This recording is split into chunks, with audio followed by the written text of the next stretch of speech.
কোটি কোটি উলামায়ে কেরাম মিথ্যা বলতে পারেন না। সবার এক আওয়াজ, এক আল্লাহর ইবাদত করো। গুনাহ নিয়ে কবরে গেলে জাহান্নামের আগুনে জ্বলতে হবে।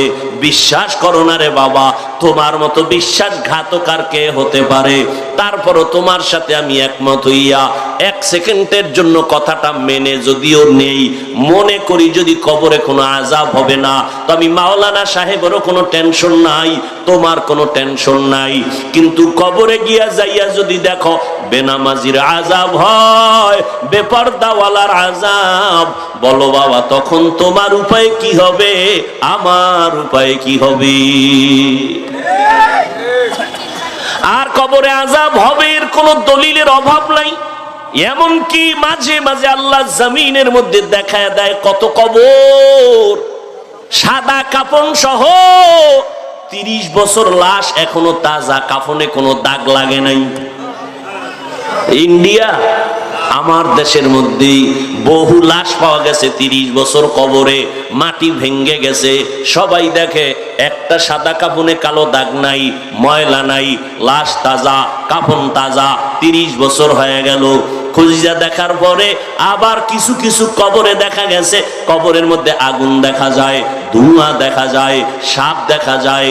যত কবরে আযাব সব বেনামাজির কবর, আর যত কবরের লাশ তাজা পাওয়া গেল সব হলো নামাজির কবর। তো কবরে আযাব হবে জাহান্নামের আগুন, অথবা কিয়ামতের ময়দানে হিসাব নিকাশের পরে জাহান্নামের আগুন। এখন আমরা কেমনে বাঁচবো? একজনে আগুনের পাশে দাঁড়াইলে বলা যায় সামনে আগুন, দূরে সর। তো জাহান্নামের আগুন তো অনেক পরে, চোখেই তো দেখি না, এখন কেমনে বাঁচবো দুনিয়ায়? মুফাসসিরিনে কেরাম বলেন যেই কাজ করলে জাহান্নামে যাইবা ওই কাজ থেকে তুমি নিজেরে বাঁচাও। ওই কাজের নাম হলো গুনাহের কাজ। ওই কাজের নাম কি? ওয়া আম্মা মান খাফা মাকামা রাব্বিহি ওয়া নাহান নাফসা আনিল হাওয়া ফাইন্নাল জান্নাতা হিয়াল মাওয়া।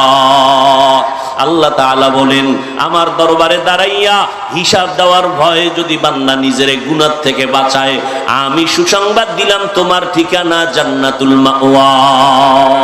আর কে দারাত খৌফে হক দরদিল মাদাম জান্নাতুল মাওয়া দেহদ উকরা মাকাম জুজবা হক চিজে মখাজ ইনসুজা ফজলে উআ মস্তে দর জুমলা জাহা।